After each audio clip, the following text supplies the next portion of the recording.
J'avais parfois tendance à me trouver des excuses pour ne pas faire ce que je devais faire. Mais une des choses que chacun de vous a appris au cours de ces 4 dernières années, c'est qu'il n'y a plus de place pour se trouver des excuses.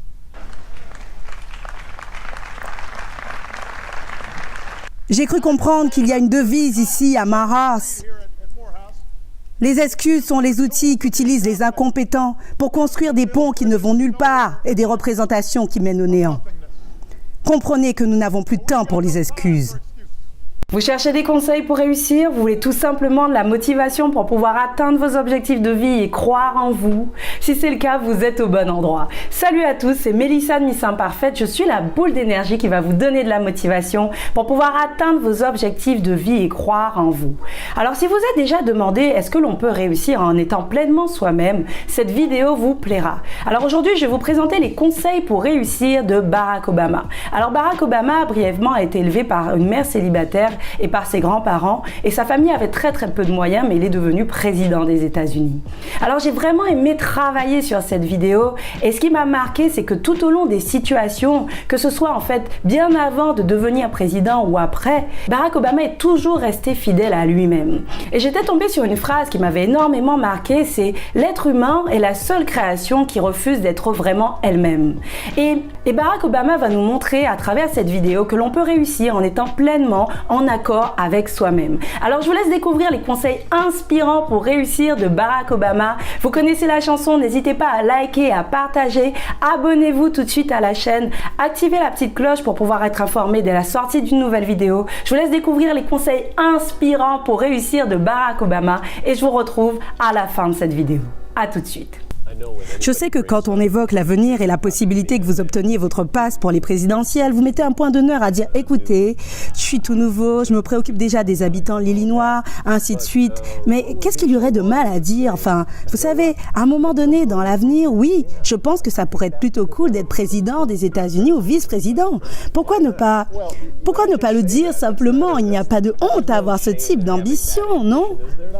Je ne pense pas qu'il y ait une honte à cela, mais je crois que j'aime commencer par le commencement. Et ce que j'ai appris et qui a fonctionné pour moi jusqu'à présent, et peut-être que cela ne fonctionnera pas au cours des 6 prochaines années, mais ce qui a fonctionné pour moi jusqu'à présent, c'est de faire le travail que j'ai devant moi dans le présent. Vous savez, si je fais du bon boulot, je pense que toutes les opportunités s'ouvriront.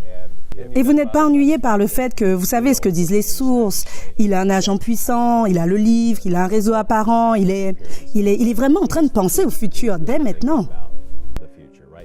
Oui, je sais ce que les gens pensent, mais n'oubliez pas que j'ai écrit ce livre il y a 10 ans.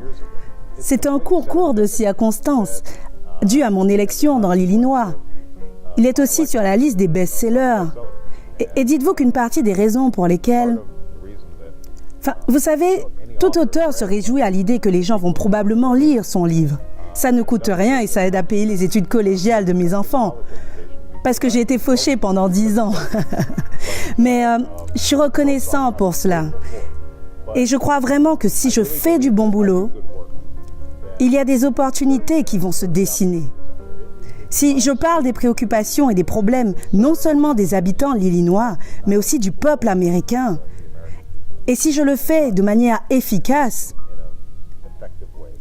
alors je pense que je peux faire toutes sortes de choses. Et je suis extrêmement ambitieux à propos du fait de faire du bon boulot. Je suis extrêmement ambitieux à l'idée de fournir des soins de santé aux enfants et d'aider les gens à stabiliser leur retraite, tout en veillant à ce que les jeunes aient des opportunités éducatives.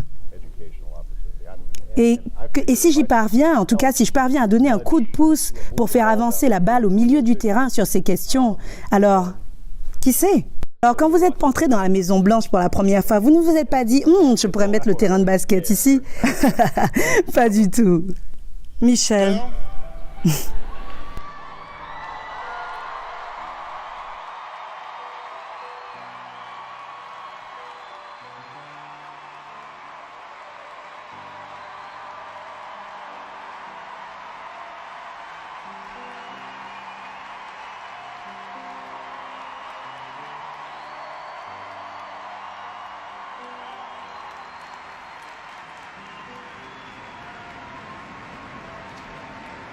Michel, Lavonne Robinson, fille des quartiers sud.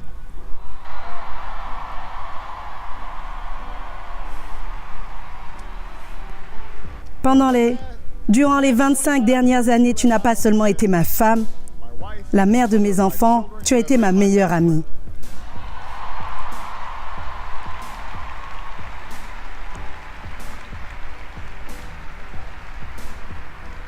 Tu as endossé un rôle que tu n'avais pas demandé.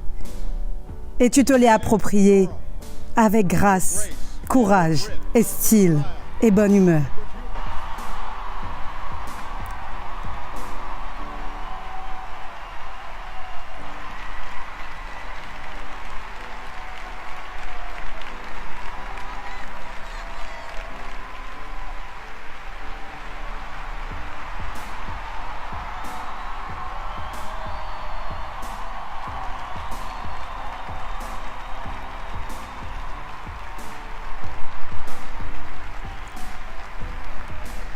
Tu as fait de la Maison-Blanche un endroit où tout le monde s'y sent à sa place. Et une nouvelle génération vise encore plus haut parce qu'elle t'a toi en tant que modèle. Tu me rends fier. Et tu as rendu ton pays fier. Préoccupez-vous moins de ce que vous allez être et préoccupez-vous plus de ce que vous allez faire. Parce que quand vous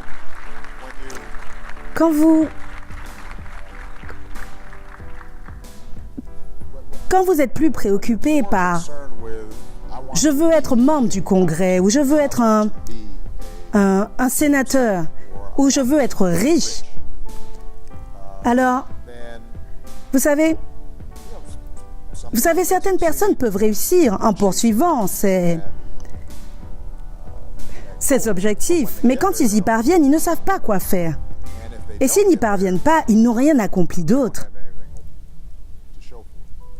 Mais si vous vous préoccupez d'une cause, par exemple, je veux améliorer l'éducation dans les quartiers à faible revenu, ou je veux faire face au changement climatique et aider à sauver la planète, ou je veux, quel que soit ce que vous feriez pour atteindre cet objectif, d'une manière ou d'une autre, cela vous sera utile et ça vous apprendra des choses et ça va vous mettre en mesure d'être en position d'avoir un impact. Et si cela porte ses fruits, le résultat est que vous finirez également par réussir en politique ou dans n'importe quel domaine qui vous tient à cœur. Et ce sera encore mieux. Les businessmen les plus prospères que je connais, enfin, Bill Gates n'a pas démarré en disant « je veux être l'homme le plus riche du monde ». Il a commencé en se disant à lui-même « je ne trouve pas que ces ordinateurs soient cool. Je veux écrire un logiciel attrayant ». C'est ce qu'il voulait faire. Et ça a plutôt bien marché pour lui. Je comprends et je sais ce que c'est. Mon père a quitté ma famille quand j'avais 2 ans. Et j'ai été élevée par une mère célibataire qui devait travailler et qui a eu du mal à payer les factures et n'était pas toujours en mesure de nous donner les choses que les autres enfants avaient. Il y a eu des moments où ça m'a manqué d'avoir un père dans ma vie. À certains moments, je me sentais seule et j'avais l'impression que je n'étais pas à ma place. Du coup, je n'étais pas toujours aussi concentrée que j'aurais dû l'être. J'ai fait des choses dont je ne suis pas fière et eu plus de problèmes que j'aurais dû en avoir. Et ma vie aurait pu facilement prendre un mauvais tournant.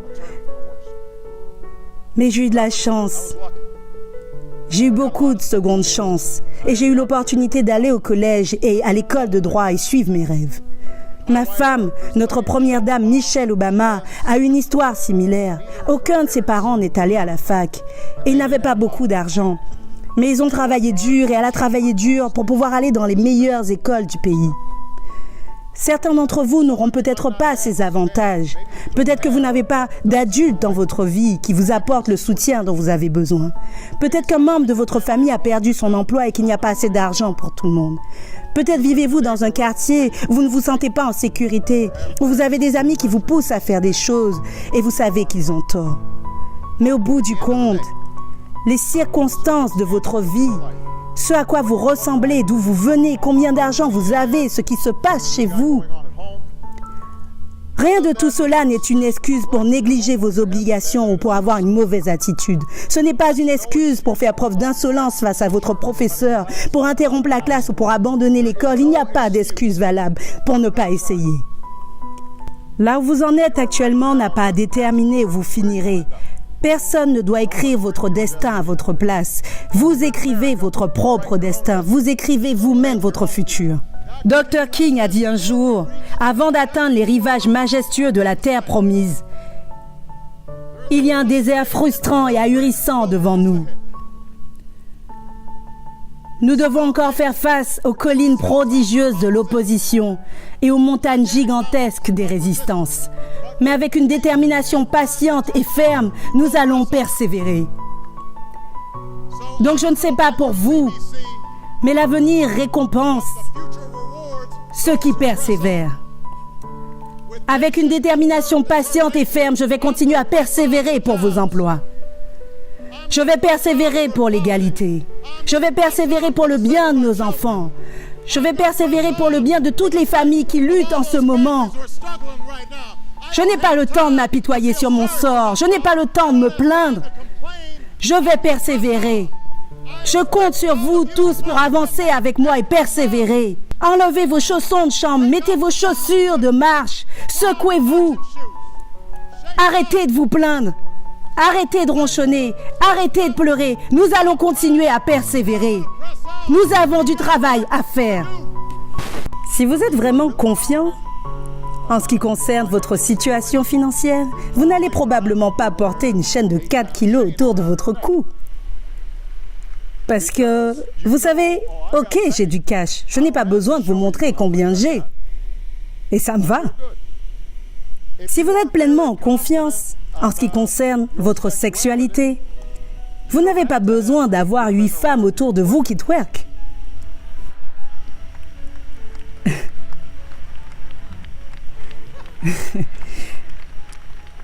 Je veux dire, pourquoi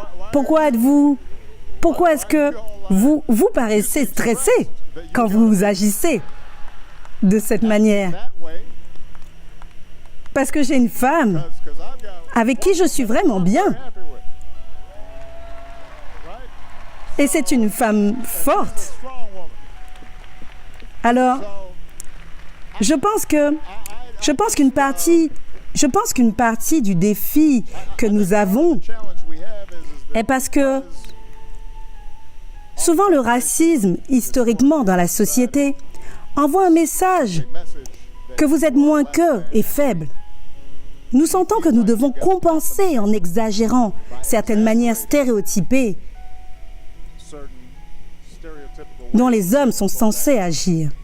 Et c'est un piège dans lequel nous tombons et dont nous devons sortir.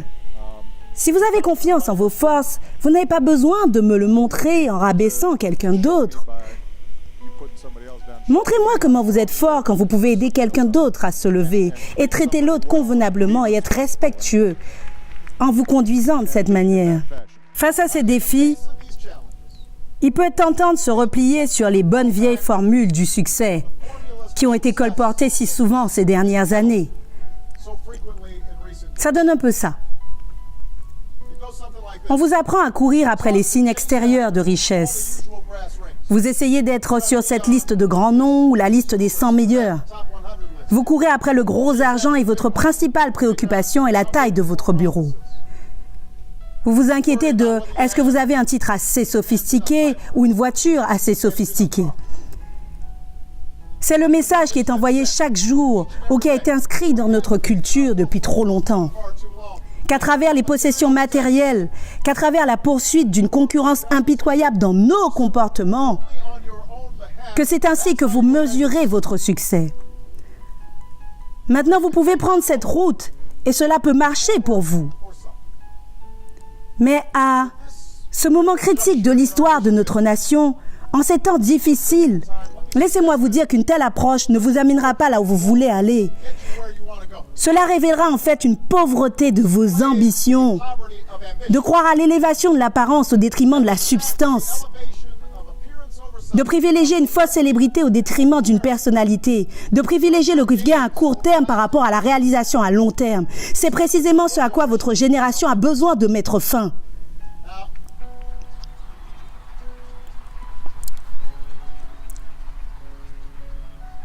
Je tiens à souligner 2 problèmes principaux avec cette vieille approche fatiguée, limitée de la vie. Tout d'abord, cela vous distrait de ce qui est vraiment important et peut vous conduire à compromettre vos valeurs et vos principes et votre engagement. Pensez-y. C'est en poursuivant des titres et les profits à court terme et les bonus qui viennent avec que tant de gens se sont perdus à Wall Street en prenant des risques extraordinaires avec l'argent des autres. Il y a autre chose. Ces pièges de la réussite peuvent être un objectif intermédiaire à cette mission plus grande. Mais cela ne peut pas être votre quête centrale. Demandez à Bernard Madoff. Voilà le premier problème avec cette ancienne vision. Le deuxième problème avec l'ancienne approche de la réussite, c'est qu'un accent sans relâche sur les signes extérieurs de la réussite peut conduire à la complaisance. Cela peut vous rendre paresseux. Trop souvent, nous laissons la superficialité, la chose matérielle, servir d'indicateur à la détermination de notre bien-être. Même si quelque chose en nous nous dit que nous ne faisons pas de notre mieux, que nous évitons de faire ce qui est difficile mais aussi nécessaire, que nous reculons plutôt que de relever les défis de notre époque. Et le problème est que dans cette nouvelle ère compétitive, aucun d'entre nous ne peut se permettre d'être complaisant. Je sais que commencer votre carrière dans une période difficile est un défi, mais c'est aussi un privilège. Parce que ce sont des moments comme ceux-là qui nous obligent à faire plus d'efforts, à creuser plus profondément pour découvrir des cadeaux que nous n'avions jamais imaginés et trouver la grandeur qui se trouve en chacun de nous. Alors ne vous éloignez jamais de vos objectifs. N'arrêtez jamais d'œuvrer pour vos rêves. Je peux vous promettre que vous gagnerez à maintenir ces efforts continus. Voilà ce que c'est l'espoir. Imaginer puis se battre pour ce rêve et ensuite travailler pour ce rêve qui nous semblait impossible auparavant. Voilà ce qu'est le leadership. JFK n'a pas levé les yeux vers la lune puis a déclaré « C'est trop loin, on ne peut pas y aller, faux espoir ». Martin Luther King ne s'est pas tenu sur les marches du Lincoln Memorial en disant « Rentrez chez vous tout le monde ». Le rêve est reporté, faux espoir. Vous devez revenir à la réalité.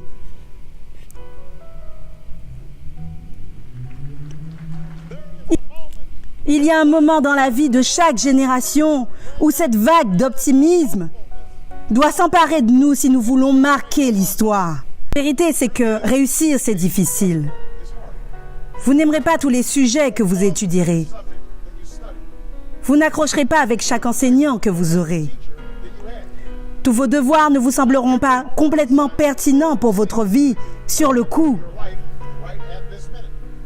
Et vous ne réussirez pas nécessairement à tout la première fois que vous essaierez. Mais c'est OK.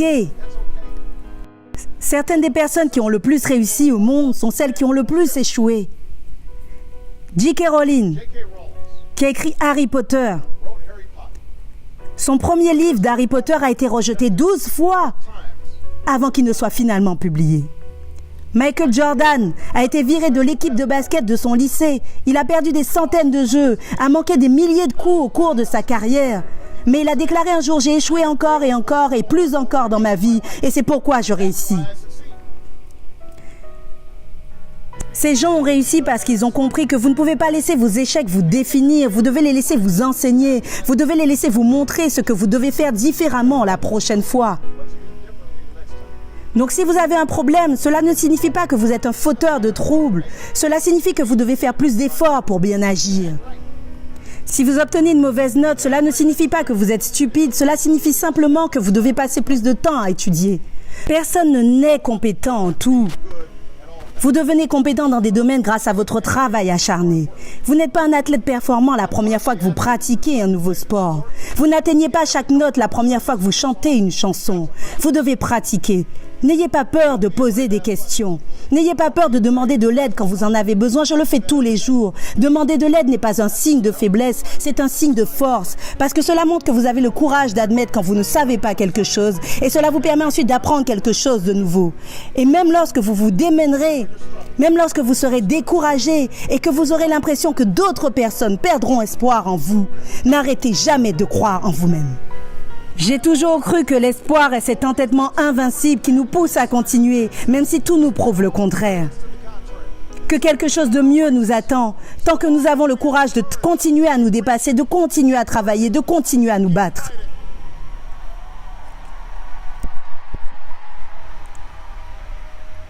Je pense que nous pouvons nous appuyer sur le progrès que nous avons accompli et continuer à nous battre pour de nouveaux emplois et de nouvelles opportunités, une nouvelle sécurité pour la classe moyenne. Je crois que nous pouvons perpétuer la promesse de notre fondement, l'idée que si vous êtes prêts à travailler dur, peu importe qui vous êtes, ou d'où vous venez, ou ce à quoi vous ressemblez, où vous vivez, peu importe que vous soyez noir ou blanc, ou hispanique ou asiatique, ou amérindien, ou jeune ou âgé, ou riche ou pauvre, en situation de handicap ou non, gay ou hétéro, vous pouvez réussir ici, aux États-Unis, si vous êtes prêts à essayer. Alors j'espère en tout cas que cette vidéo vous a plu et que les conseils pour réussir de Barack Obama vous ont inspiré et motivé. Alors moi j'ai une petite question et je vous invite à me répondre en commentaire. Est-ce que vous vous êtes déjà demandé ce qu'était la définition de la réussite pour vous ? Alors, la question paraît évidente comme ça, mais la réponse n'est pas aussi évidente que ça.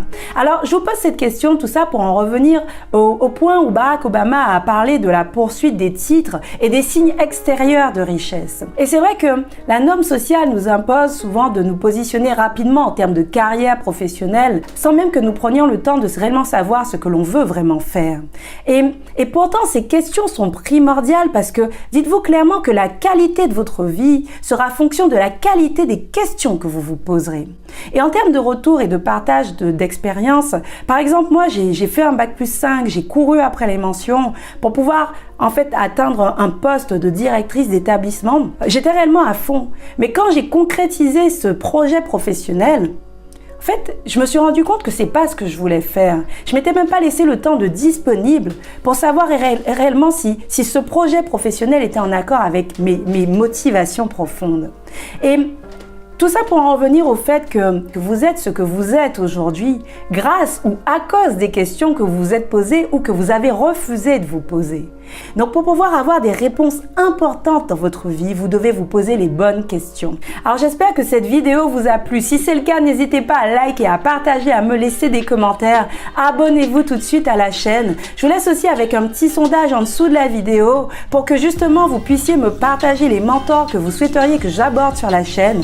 Merci en tout cas de vos partages, de vos commentaires, de vos messages. Ça me fait chaud au cœur. Alors les suggestions, j'en ai aussi reçues et j'y travaille. Je vous laisse en tout cas avec un bonus exceptionnel. Et n'oubliez pas, soyez vrai, soyez vous, soyez complètement imparfait. À très vite.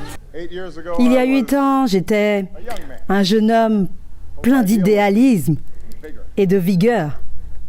Et regardez-moi maintenant. Je suis gris et grisonnant, comptant les jours jusqu'à la fin de mes droits.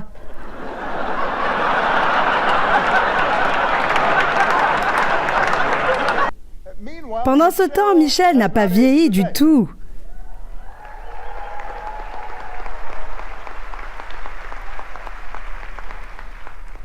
La seule manière dont vous pouvez voir le temps passer, c'est en me regardant. Regardez. Nous sommes en 2008. Nous voici quelques années plus tard. Et celle-ci date d'il y a 2 semaines.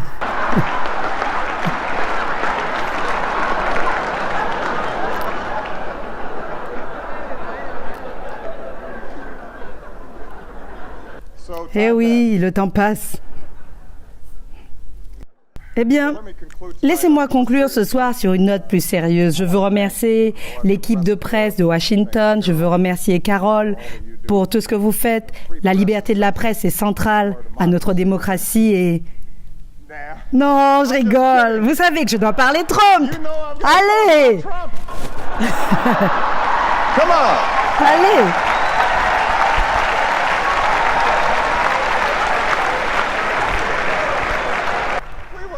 Nous n'allions pas nous arrêter comme ça. Quand même.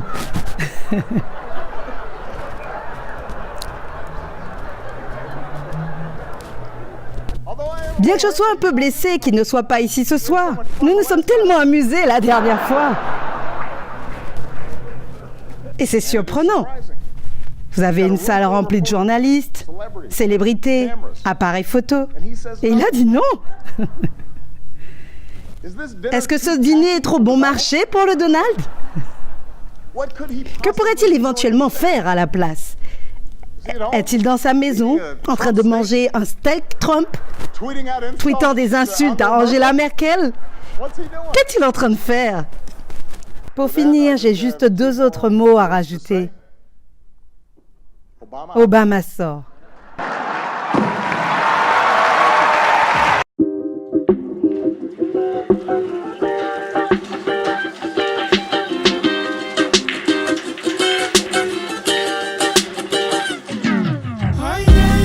Bonita, buen día, ¿cómo va?